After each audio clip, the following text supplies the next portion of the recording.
ఉమ్మడి కర్నూలు జిల్లాలో ప్రైవేటు విద్యా సంస్థలకు ఆడిందే ఆట పాడిందే పాటగా తయారైంది. అందమైన భవనాలు, అధునాతన సౌకర్యాలతో తమ పాఠశాలను ఉన్నట్లుగా రంగురంగుల బ్రోచర్లతో తయారు చేసి విద్యార్థుల తల్లిదండ్రులకు అరిచేతిలో వైకుంఠం చూపిస్తున్నారు. నిర్మాణంలో ఉన్న భవనాలలో అడ్మిషన్ల పేరిట ఇష్టానుసారంగా ఫీజులను వసూలు చేస్తున్నారు. విద్యనే వ్యాపార వస్తువుగా మార్చి ప్రతిదానికి ఒక రేటు నిర్ణయిస్తున్నారు. పర్యవేక్షించాల్సిన అధికారులు చోద్యం చూస్తున్నారు.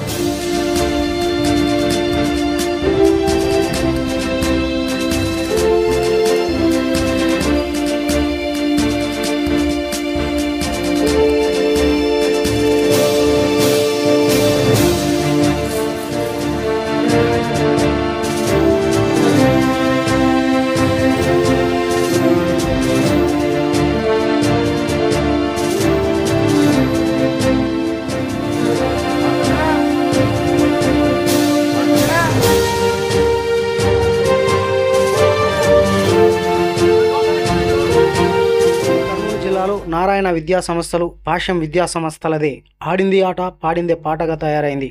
అందమైన భవనాలు, అధునాతన సౌకర్యాలు తమ పాఠశాలల్లో ఉన్నట్లు రంగురంగుల బ్రోచర్లు తయారు చేసి విద్యార్థుల తల్లిదండ్రులకు చుక్కలు చూపిస్తున్నారు. అడ్మిషన్ల పేరిట లక్షలు వసూలు చేసి నట్టేట ముంచుతున్నారు. విద్యను వ్యాపార వస్తువుగా మార్చి ప్రతిదానికి నిర్ణీత రేటుని నిర్ణయిస్తున్నారు. ఈరోజు డూన్లోని ఒక కార్పొరేట్ సంస్థకు చెందినటువంటి భాష్యం స్కూల్ను మనం చూస్తున్నాం. ఇది ఈరోజు ఎటువంటి రికగ్నైజేషన్ లేకపోయినప్పటికీ వాళ్ళు మన ప్రభుత్వ నిబంధనలను కూడా తుంగలో తొక్కిన విధంగా వాళ్ళు అక్రమ అడ్మిషన్లు చేసుకుంటూ ఈరోజు ఒక పేపర్ కాగితాల్లో మాత్రం రంగురంగు బిల్డింగులు చూపించి తల్లిదండ్రులకి ఇక్కడికి వస్తే మాత్రం ఇంకా నిర్మాణ దశలో ఉన్నటువంటి ఈ బిల్డింగ్ మనకు కనిపిస్తుంది. ఇక్కడ ఎటువంటి బోర్డు కూడా లేకోకుండా భాష్యం స్కూల్ను ఈరోజు ఇక్కడ నిర్వహిస్తున్నారు. అయితే దీన్ని స్పందించి దీని మీద చర్యలు తీసుకోవాల్సిన అధికారులు మాత్రం నిద్రమత్తులో ఉన్నారు. ఏ మాత్రం మేము పోయి చెప్పినప్పటికీ, వాళ్ళకి కంప్లైంట్ చేసినప్పటికీ ఇక్కడ ఏ విధమైన అర్హతలు ఉన్నాయి, ఏ విధమైన ఈ స్కూల్ను నిర్వహిస్తున్నారని చెప్పి ఏ మాత్రం కూడా అధికారులు పట్టించుకోకపోవడం చాలా దుర్మార్గం. జిల్లాలో విద్యాశాఖ ముద్దు నిద్రలో ఉంది. ఫలితంగా విద్యాబోధన మాటున కార్పొరేట్ విద్యా సంస్థలైన నారాయణ, భాష్యం స్కూళ్ళది ఆడిందే ఆట పాడిందే పాటగా సాగుతున్నాయి. వీటి మూలంగా విద్యా వ్యవస్థ భ్రష్టు పట్టగా విద్య అనేది సామాజిక దృక్పథంతో కాకుండా వ్యాపార రంగంగా మారింది. ఫలితంగా ఆయా పాఠశాలల్లో చదివే విద్యార్థులు విద్య వద్ద నుండి ప్రతి దానికి నిర్ణీత రేటును చెల్లించి విద్యను కొనుగోలు చేయాల్సి వస్తుంది. వీటి మూలంగా కార్పొరేట్ విద్యా సంస్థ ఖరీదుగా మారింది. భాష్యం స్కూలు సంబంధించిన వాళ్ళు ఇది లీజుకు తీసుకున్నారు. ఇంకా నిర్మాణ దశలో ఉంది ఇది. కానీ ఇప్పటి వరకు కూడా ఒక బోర్డు కూడా నిర్వహించుకోకుండా వీళ్ళు అక్రమ అడ్మిషన్లు అయితేనేమి తల్లిదండ్రులు కాడ వేల రూపాయలు వసూలు చేస్తూ పుస్తకాలకంటూ, స్కూళ్ళకంటూ, తర్వాత బస్సులకంటూ దాదాపు ఒక్కొక్క విద్యార్థి కాడి నుంచి 5,000 నుంచి 10,000 రూపాయలు వసూలు చేసుకున్న పరిస్థితి. అయితే ఈరోజు ఇది ఒక క్రిమినల్ కేసు అయినప్పటికీ దీనికి పోలీస్ సర్టిఫికేట్ ఉండాలా, కానీ ఇంతవరకే పోలీస్ వారిచే పర్మిషన్ లేదు, మున్సిపాలిటీ వారిచే పర్మిషన్ లేదు, విద్యా అధికారులచే పర్మిషన్ లేదు. అయినప్పటికీ మమ్మల్ని ఎవరు ఏమీ చేయలేరనే విధంగా ఈరోజు ఈ కార్పొరేట్ స్కూల్ని నడుపుతున్నారు. దీని మీద స్పందించవలసి విద్యాధికారులు మాత్రం వాళ్ళకి నిమ్మకు నీరెత్తినట్లు వాళ్ళు ఏ విధంగా పట్టించుకోకుండా వాళ్ళ పనులు దుర్వినియోగం చేస్తున్నారని చెప్పి ఖచ్చితంగా దీని మీద విద్యాధికారులు స్పందించి దీని మీద చర్య తీసుకోవాలా. ఇది పిల్లల భవిష్యత్తు, పిల్లలకి రేపొద్దున ఏదైనా జరిగితే ఎవరు బాధ్యత వహిస్తారని చెప్పి మేము మరోమారు ప్రశ్నిస్తున్నాం. విద్యాధికారులు అదే మీ పిల్లలకైతే ఇదే విధమైన స్కూళ్ళలో చేర్పిస్తారా? వారి జీవితాలతో మీరు ఆడుకుంటారా? ఈ పిల్లలు కానీ అంతా మన పిల్లలు అనుకొని మీరు ఉండేదే విద్యార్థుల యొక్క హక్కులను, వారి యొక్క స్వేచ్ఛను, వారి యొక్క సెక్యూరిటీ చూసుకుని మీరున్నారు. కానీ ఇటువంటి స్కూళ్ళలో దోపిడీ జరుగుతున్న ఇటువంటి చాలా రిస్క్ చేసి ఇంకా ఇటువంటి ఏమీ జరగని పూర్తి కన్స్ట్రక్షన్ లేని విద్యా సంస్థలు నడుపుతుంటే మీరు ఏం చేస్తున్నారని చెప్పి ఎన్ఎస్యూగా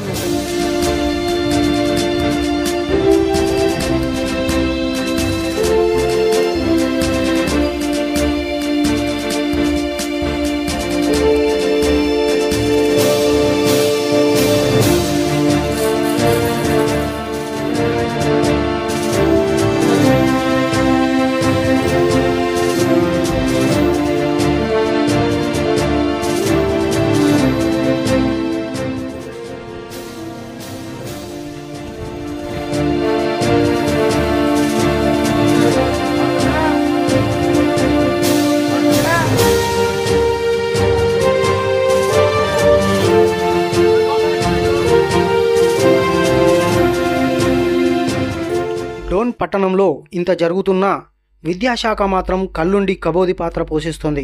విద్యాశాఖ మౌనంతో నారాయణ విద్యా సంస్థలు, భాష్యం విద్యా సంస్థలు, శ్రీసుధా విద్యా సంస్థలు మరింతగా విజృంభిస్తున్నాయి. ఇష్టానుసారంగా ఫీజులు దోపిడీ చేస్తున్నాయి. ఇక కనీస మౌలిక వసతుల విషయానికి వస్తే విద్యా సంస్థల్లో ఎక్కడ కూడా లేవు. విద్యా సంస్థలు నిబంధనలకు విరుద్ధంగా కొనసాగుతున్నా వాటిని ఇంకా కొనసాగిస్తున్నారంటే అందుకు విద్యాశాఖ అధికారులే కారణం. ఏటా విద్యాశాఖలోని పలువురు అధికారులకు ఆయా విద్యా సంస్థలు పెద్ద ఎత్తున ముడుపులు ముట్టజెప్పడం వల్లే వాటి జోలికి వెళ్లడం లేదని విద్యార్థి సంఘాలు ఆరోపిస్తున్నాయి. చాలామంది అనుకుంటున్నారు ప్రజలలో కానీ మా లాంటి విద్యా సంఘాలు కానీ అన్నాయి వాళ్ళకి పెద్ద ఎత్తున ముడుపులు అందినాయేమో అందుకే వాళ్ళు ఇక్కడికి రావడం లేదు, లేదంటే ఆ ముడుపులు కాకపోతే వాళ్ళ ప్రభుత్వ అధికారులు లేదంటే రాజకీయ నాయకుల ఒత్తిళ్ల వలన ఈ విధంగా జరుగుతున్నాయేమో అని చాలామంది అనుకుంటున్నారు. అది ఏ విధంగా ఉన్నా కానీ మీరు వీటికి వచ్చి దాని మీద చర్యలు తీసుకుంటే అటువంటి అపోహలన్నీ పోయి కూడా ప్రభుత్వ అధికారుల పైన మంచి ఒపీనియన్ వచ్చే అవకాశం ఉంది. కాబట్టి అధికారులు ఇట్లే దీన్ని వదిలేస్తే ఇంకా అధికారుల మీద కూడా చాలా అనుమానాలు చేసుకుంటూ ఉన్న ప్రభుత్వ అధికారుల మీద కూడా కాస్తో కూస్తా నమ్మకం జనాలలో పోతుంది. కాబట్టి మీరు ఖచ్చితంగా విద్యాధికారులు వచ్చి వీటిని ఒకసారి సందర్శించి వీటికి ఎటువంటి పర్మిషన్లు లేవు కాబట్టి వీటిని తక్షణమే రద్దు చేసి ఇక్కడున్న పిల్లలని వేరే కర్నూలు జిల్లాలో ఎమ్మిగనూరు, ఆదోని, డోన్, నంద్యాల, కర్నూలు తదితర ప్రాంతాల్లో ప్రైవేటు పాఠశాలలను లీజుకు తీసుకొని విద్యా సంస్థలు నిర్వహిస్తున్న విషయాన్ని విద్యార్థులు విద్యాశాఖ దృష్టికి తీసుకురాగా వాటిని అడ్డుపెట్టుకొని కొంతమంది విద్యాశాఖలో సొమ్ము చేసుకుంటున్నారన్న ఆరోపణలు వినిపిస్తున్నాయి. జిల్లా విద్యాశాఖలో సూపరింటెండెంట్ స్థాయి ఉద్యోగి చక్రం తిప్పి పెద్ద స్థాయిలో ముడుపులు ముట్టజెప్పడంలో కీలక పాత్ర వహించడం వల్లే వీటిపై చర్యలు తీసుకోలేదని తెలుస్తోంది. మొత్తంగా కర్నూలు ఉమ్మడి జిల్లాలో నారాయణ విద్యా సంస్థలు, భాష్యం విద్యా సంస్థలు నిబంధనలకు విరుద్ధంగా చాలా చోట్ల కొనసాగుతున్న విద్యాశాఖ అధికారులు పట్టించుకోకపోవడం పట్ల విద్యార్థుల తల్లిదండ్రుల నుండి తీవ్ర విమర్శలు వెల్లువెత్తుతున్నాయి. మిమ్మల్ని విద్యాధికారులుగా ఎందుకు పెట్టారు? ఇక్కడ మీరు ప్రజలకు ఎటువంటి సౌకర్యాలు ఉన్నాయో లేవో విద్యా సంస్థలు చూడడానికి మీరు పెట్టారు. కానీ మీరు చైర్లలో కూర్చొని లక్షల జీతాలు తీసుకుంటూ మీరు చైర్లు ఇడుచుకోకుండా ఆఫీసులో కూర్చునే కాదు. దయచేసి మీరు ఒకసారి వచ్చి విజిట్ చేసి ఇక్కడ ఏ విధమైన పర్మిషన్లు ఉన్నాయో చూడాలా. రేపు పొద్దున విద్యార్థులకు ఏదైనా జరిగితే దానికి పూర్తి బాధ్యత విద్యాధికారులే వహిస్తారు. మేము దీని మీద చట్టపరమైన చర్యలు తీసుకోవాలని కూడా మేము పోతాము. పోలీస్ సర్టిఫికేట్ లేకుండా ఈరోజు ఎటువంటి పర్మిషన్ లేకుండా వేల రూపాయలు ప్రజల నుంచి వసూలు చేస్తున్నారు. రేపు పొద్దున స్కూల్ మూసేసి ఆ ధనాన్ని ఎవరు ఇస్తారు? ఇది ఒక పెద్ద 420 కేసే. చీటింగ్ చేస్తున్నారు. ఇక్కడ రేపు పొద్దున డబ్బులు కట్టించుకుంటున్నారు.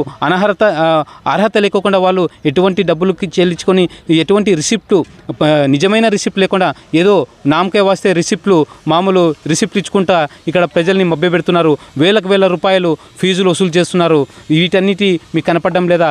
పేపర్లలో మాత్రం రంగురంగ బిల్డింగ్లు వేస్తున్నారు. కానీ ఇక్కడికి వచ్చి చూస్తే ఒక భాష్యం స్కూల్ అని ఒక బోర్డు కూడా లేదు. ఇంతవరకు ఈ బోర్డుకి రికగ్నైజేషన్ ఉంటే బోర్డు కూడా ఎందుకు ఏర్పాటు చేయలేదని అడుగుతున్నాం. ఎందుకంటే దీనికి పర్మిషన్ లేదు, బోర్డులు పెట్టే కూడా అర్హత లేదు. కాబట్టి ఈరోజు ఇక్కడ ఎటువంటి బోర్డు కూడా ఏర్పాటు చేయకుండా స్కూళ్ళను నడిపే పరిస్థితి ఈరోజు చూస్తున్నాం. అయితే ఈరోజు ఒక సామాన్యుడు ప్రశ్నిస్తే వాళ్ళని అక్రమ కేసులు పెట్టి లోపల పంపిస్తామనే విధంగా భయభ్రాంతులను గురి చేసి సామాన్యులు ఎవరిని వస్తే ప్రశ్నించే విధంగా లేకోకుండా ఈ కార్పొరేట్ యాజమాన్యం వ్యవహరిస్తున్నప్పటికీ విద్యాధికారులు మాత్రం నిమ్మకి నీరెత్తినట్లు వాళ్ళ వ్యవహారాలు పట్టించుకోకుండా వాళ్ళ పనులు వాళ్ళు ఉన్నారు.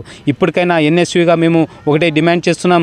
రేపు మర్నాడులో ఖచ్చితంగా మీరు విద్యాధికారులు వచ్చి దీన్ని చూసుకోవాలా. లేదంటే చట్టపరంగా కోర్టులకు కూడా మేము పోయి దీని మీద కేసులు వేస్తామని చెప్పి ఎన్ఎస్యూ తరఫున మేము హెచ్చరిస్తున్నాం. మీ విద్యాధికారుల పూర్తి బాధ్యత వహించాలా. రేపొద్దున ఏం జరిగినా కూడా చాలామంది 100కు పైన మంది ఇక్కడ అడ్మిషన్లు చేసుకున్నారు. వాళ్ళ భవిష్యత్ ఏమి?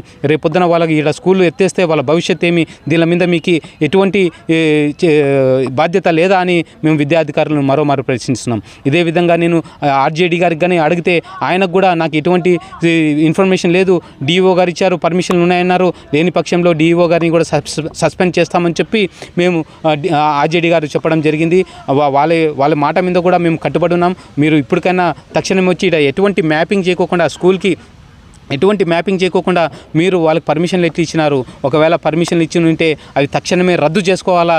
ఇది పూర్తి కన్స్ట్రక్షన్ అయ్యి వాళ్ళు చేసేంత వరకు మీరు దీని మీద బాధ్యత వహించాలా? లేని పక్షంలో ఎన్ఎస్యుఐ తరఫున మేము పెద్ద ఎత్తున ఆందోళనలు చేసే కూడా సిద్ధంగా ఉన్నాం. మీరు ఇప్పటికైనా ఈ స్కూళ్ళ కట్టుకొచ్చి ఈ గోడలు చూడండి, ఈ పిల్లల జీవితాలతో ఆడుకుంటున్నారు. వీళ్ళు పిల్లల జీవితాలు భవిష్యత్తులో నాశనం కాకోకుండా రేపొద్దున ఎటువంటి ఇన్సిడెంట్ చేరుకోకుండా ముందస్తు చర్యలుగా ముందే మీరు చర్యలు తీసుకోండి. రేపొద్దున ఆకులు కాలినాక చేతులు కనుక ఆకులు పట్టుకుంటే ఏం లాభం అనే విధంగా ఉండకోకుండా ముందే మీరు ఇక్కడ ఏదన్నా ఉంటే ముందే వచ్చి వీళ్ళ మీద చర్యలు తీసుకోండి. లేని పక్షంలో మేము ఎన్ఎస్యుఐ తరఫున ధర్నాలకి ఆందోళనకి సన్నద్ధం అవుతామని చెప్పి హెచ్చరిస్తున్నాను. నా పేరు విజయ్ కుమార్, ఎన్ఎస్యుఐ జిల్లా ఉపాధ్యక్షుడు.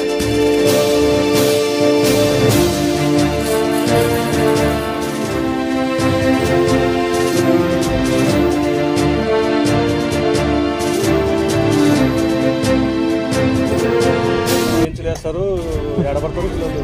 ఏదో ఇచ్చి ఆడ సైజ్ మేము పెద్ద చేస్తామంట. మాది కలంతే సపరేట్.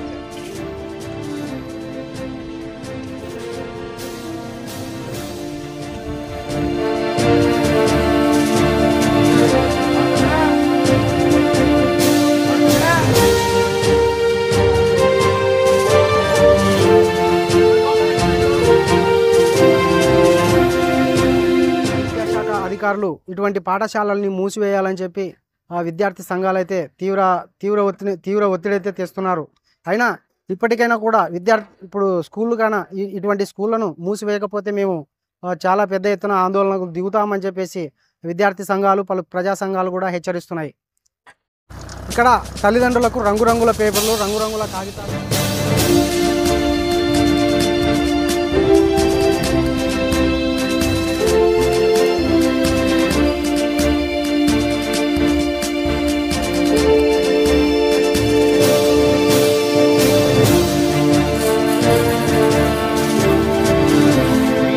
మీ కుర్చీల్లో మీరు ఫెవిక్విక్ వేసుకొని కూర్చున్నారా అనే మాకు ఒక అనుమానం ఉంది. దానిని మీరు వీడి కొంచెం బయటకు వచ్చి ఇక్కడ స్కూళ్ళలో ఏం జరుగుతుంది, ఇక్కడ విద్యార్థి జీవితాలతో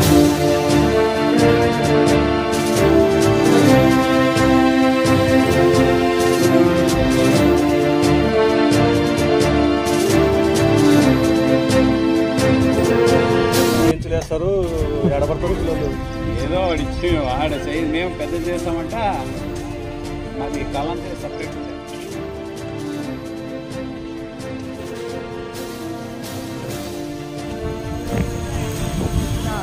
స్పందించి దీని మీద చర్యలు తీసుకోవాల్సిన అధికారులు మాత్రం నిద్రమత్తులో ఉన్నారు.